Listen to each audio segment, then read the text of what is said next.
Well, look, the big difference about an attempt like this, and no one's really talked about it when I speak with the athletes, is it's not a true racing environment in the sense that you usually have 100 other professionals you're competing against, and you tend to build your race around the flow of the event as it's occurring.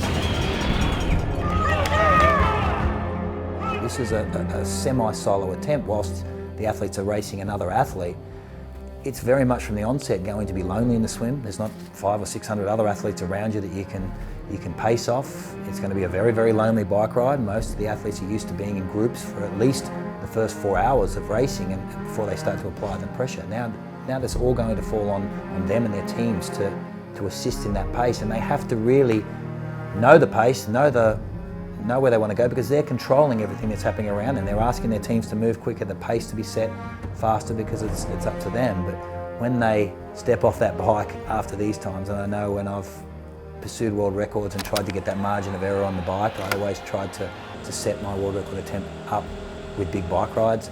Those first few miles of the marathon are very, very difficult, and you know, the physical part we always like to talk about, but it's the mental.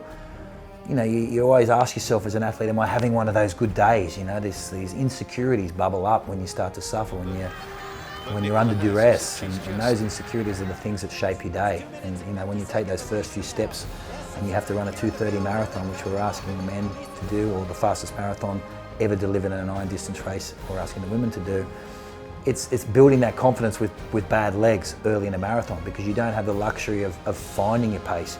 You let the event come to you when you're trying to take a place or win it. But when you're going after a time, you have to make the event and make the time, and that's a completely different mindset and a very, very uncomfortable way of racing.